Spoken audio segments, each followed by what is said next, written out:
Azzurra vexée d'avoir vu la Mannschaft s'imposer sur ses terres 2 ans plus tôt, lors de l'Euro 1980.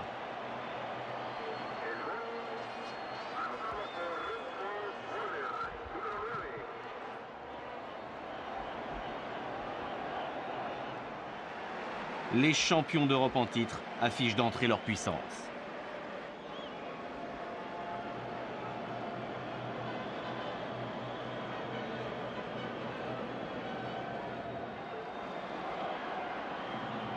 Kaltz, Fischer et Lidbarski affolent la défense italienne dès la première minute de jeu.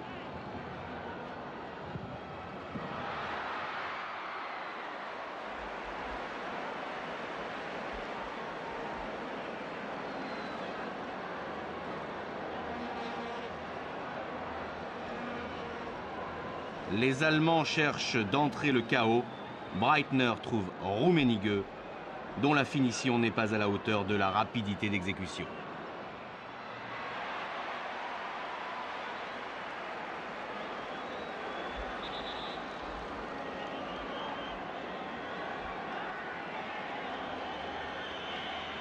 Le permissif Monsieur Coelho laisse les hommes de Der Waal exploiter leur physique.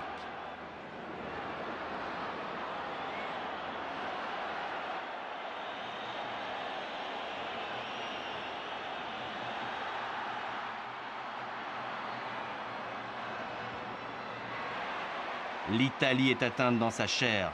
Après Antonioni, forfait, c'est Graziani qui laisse ses coéquipiers dès la 6e minute. Altobelli dispute plus tôt que prévu sa première finale de Coupe du Monde.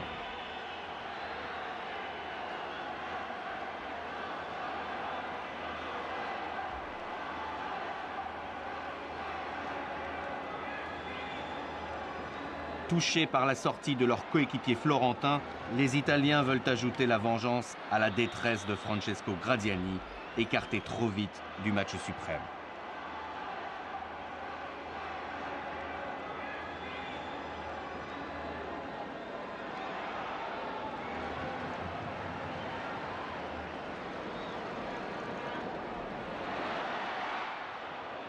Puis, les Italiens comprennent qu'il vaut mieux jouer.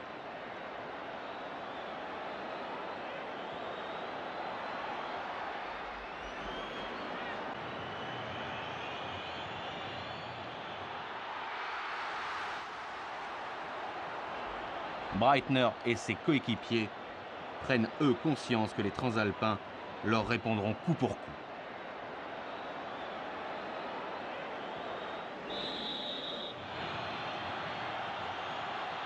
Le match tombe dans un règlement de compte car les Allemands n'utilisent que le côté obscur de leur force.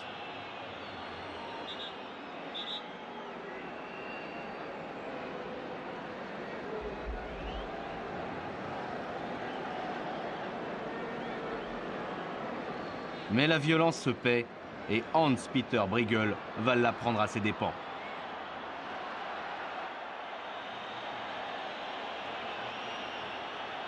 L'ancien décathlonien s'est trompé de sport en envoyant Conti au tapis. Monsieur Coelho l'alchimiste transforme cette faute en pénalty.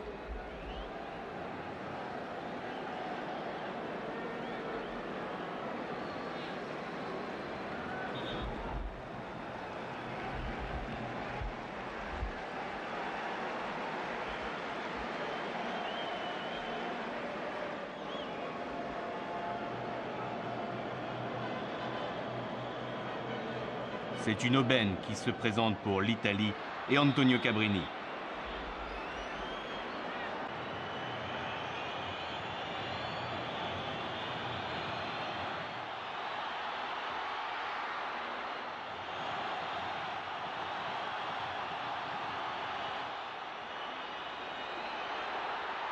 Mais ce diable de Schumacher semble avoir jeté un mauvais sort sur le défenseur italien. Les Allemands n'ont, semble-t-il, pas retenu la leçon. Stilicke stoppe irrégulièrement Oriali.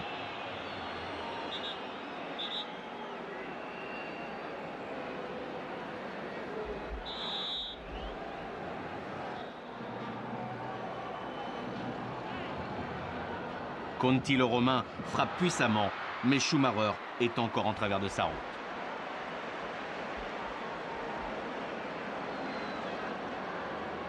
Les Blancs possèdent quand même quelques manieurs de ballon et le montrent dans les ultimes instants de la première mi-temps.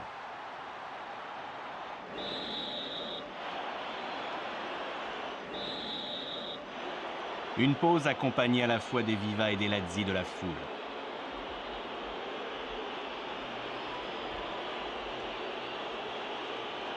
Les 90 000 spectateurs attendent de ce match qu'il prenne de la hauteur.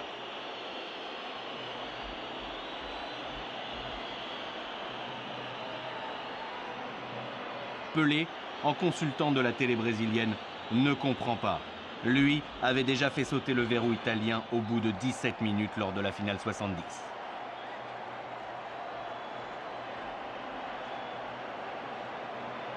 Au marquage individuel brutal des Allemands, les Italiens imposent la zone. Les champions d'Europe ne peuvent évoluer que latéralement comme des handballeurs.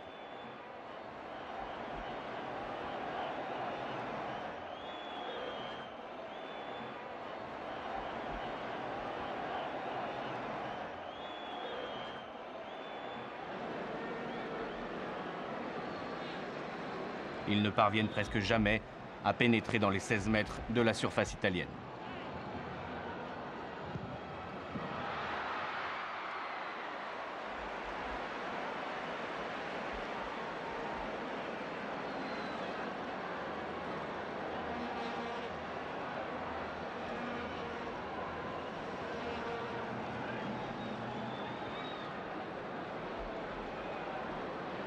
Le combat est circonscrit en dehors des surfaces de vérité, ce qui rend la précision des tirs plus difficile.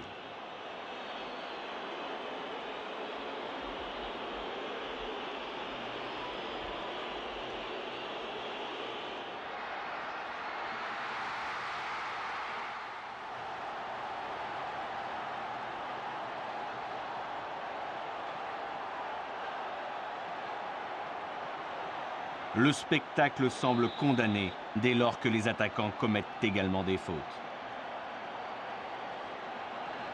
Mais Oriali décide d'accélérer le mouvement. Il surprend tout le monde, y compris le réalisateur. Le centre de Gentile trouve Paolo Rossi qui sort de sa boîte. La finale change d'âme à la 56e minute avec ce 6e but de Rossi, meilleur buteur du tournoi. Une rédemption pour le joueur de la Juve, suspendu 2 ans pour une sombre histoire de match arrangé. De retour sur le terrain 2 mois seulement avant la Coupe du Monde, Rossi obtient néanmoins la confiance de Bearzot. Le coach de la Squadra Azzurra ne le regrettera pas.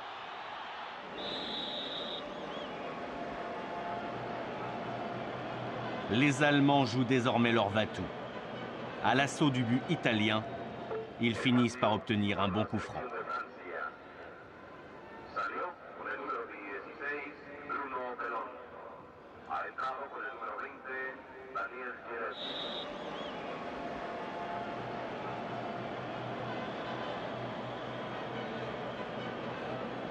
Manfred Kals cherche la tête de Hrubesch, mais son compère de Hambourg est resté sur le banc.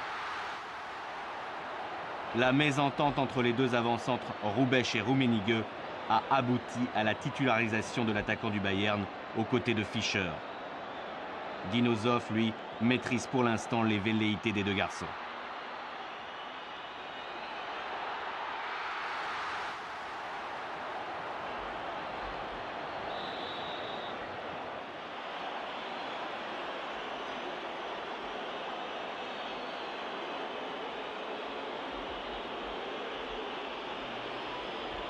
L'Allemagne se découvre et la vitesse des Italiens fait merveille dans les espaces désertés. Rossi, Conti et puis Tardelli font fructifier ce travail collectif.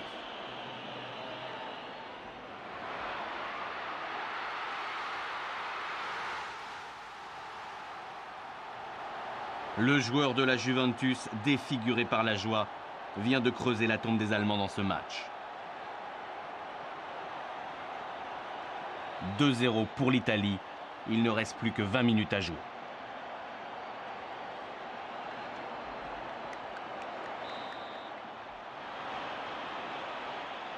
Les célébrations italiennes semblent définitives. Et pourtant, on connaît l'obstination allemande à refuser la défaite. On l'a encore vu contre les Français en demi-finale.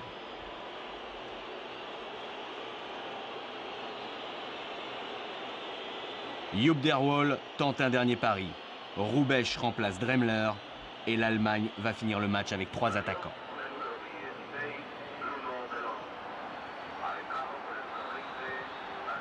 Un dispositif ouvert aux 4 vents et la Mannschaft prend un courant d'air nommé Cabrini.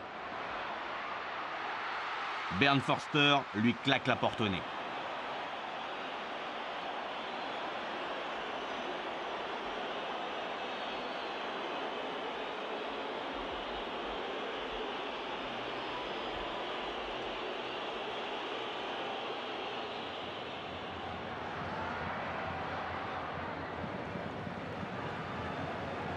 Puis, c'est au tour de Stilicke de souffler le chaud dans la défense italienne. Et cette fois, c'est Oriali qui le sèche froidement.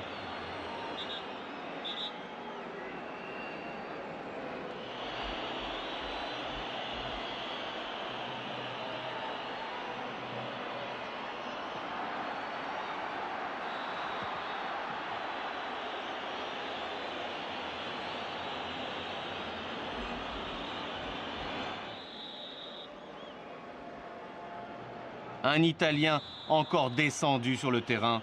Si ce n'est Bernd Förster, c'est donc son frère Karl-Heinz qui se rend coupable d'un mauvais geste.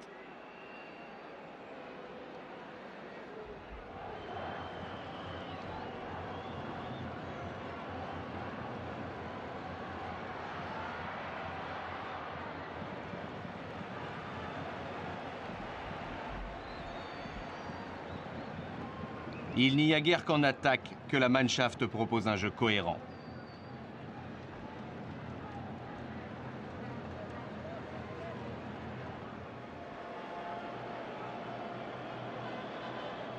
Toutefois, la logique d'un penalty ne saute pas aux yeux de l'arbitre brésilien.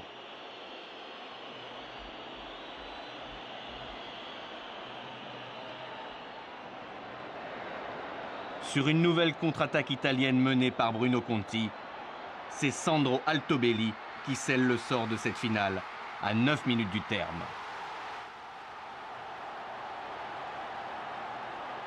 L'attaquant de l'Inter avait marqué le premier but italien dans la compétition. Il aura eu également le dernier mot offensif. Cette fois, le titre de champion du monde ne peut plus échapper aux Italiens.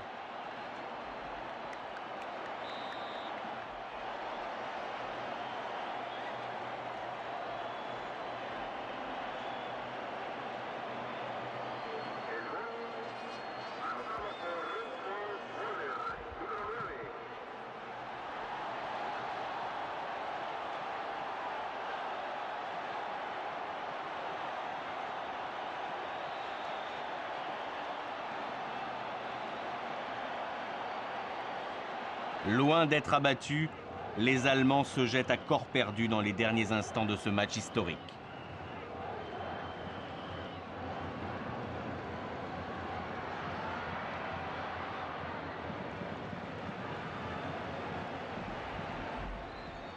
Un acharnement aux vertus thérapeutiques. Breitner soulage un peu la douleur. Les Allemands reviennent à 3-1 à 7 minutes de la fin.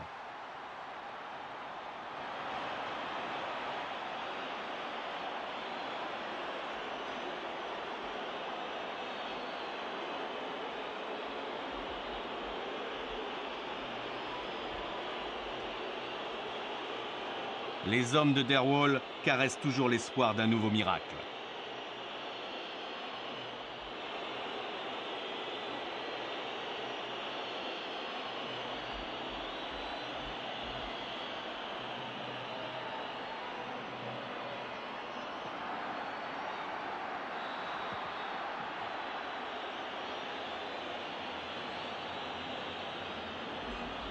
Bearzot offre à Caosio son nom sur une feuille de match qui restera historique. Car l'Italie redevient championne du monde 44 ans après le doublé des années 30.